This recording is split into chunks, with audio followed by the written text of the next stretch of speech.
এ নাও, এবার কিন্তু আর অর্ধেক টাকা ফেরত পাঠাবে না মা, কোনো রকমের মানি অর্ডার করবে না, বলে দিচ্ছি। ঠিক আছে ঠিক আছে, এখন লক্ষ্মী ছেলে মতো একটু বসতো, মাথা ঠান্ডা করে। তা হ্যাঁ রে, তোর গানের জলসা টলসা এখন কেমন চলছে? ওই চলছে আর কি, তবে এখনো পর্যন্ত কোনো স্টেজ প্রোগ্রাম পাইনি, কিন্তু ক্যাসেট কোম্পানির সঙ্গে যোগাযোগ রেখে যাচ্ছি, ক্যাসেট পাঠাচ্ছি।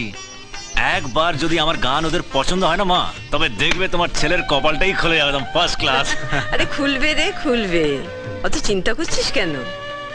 আমি দিনরাত বাবা লোকনাথের চরণে প্রার্থনা করছি, ঠাকুর আমার ছেলেটার একটা হিল্লে করে দাও, দেখিস ঠিক একটা কিছু। আরে তুই ঠিক মতো খাওয়া দাওয়া করছিস তো? কিন্তু তোর চেহারা দেখে মনে হচ্ছে যে তুই আগে থেকে অনেক রোগা হয়ে গেছিস। রোগা? দূর, কি যে বলো মা, দেখতে তো খাচ্ছি দাচ্ছি আর মোটা হয়ে যাচ্ছি। ও মা, জানো ওই কলেজের মেয়েটার কথা বলেছিলাম, সোনালি গো, সে তো রীতিমতন আমার ফ্যান হয়ে গেছে। তা একদিন নিয়ে না ওকে দেখি। দূর, ও তো এখনো জানেই না যে আমি সেই বিজয়। হ্যাঁ গো। সে কি, তোর সঙ্গে ওর দেখা হয়নি? হয়েছে মা, হয়েছে,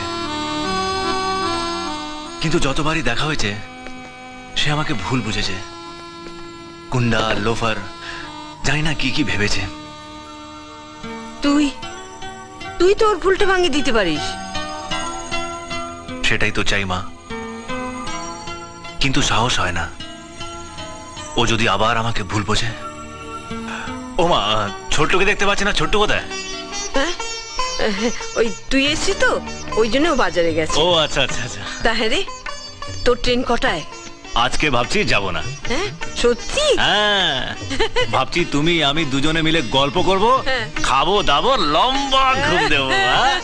কাল ভোরের বাস ধরে কলকাতা। ঠিক আছে মা?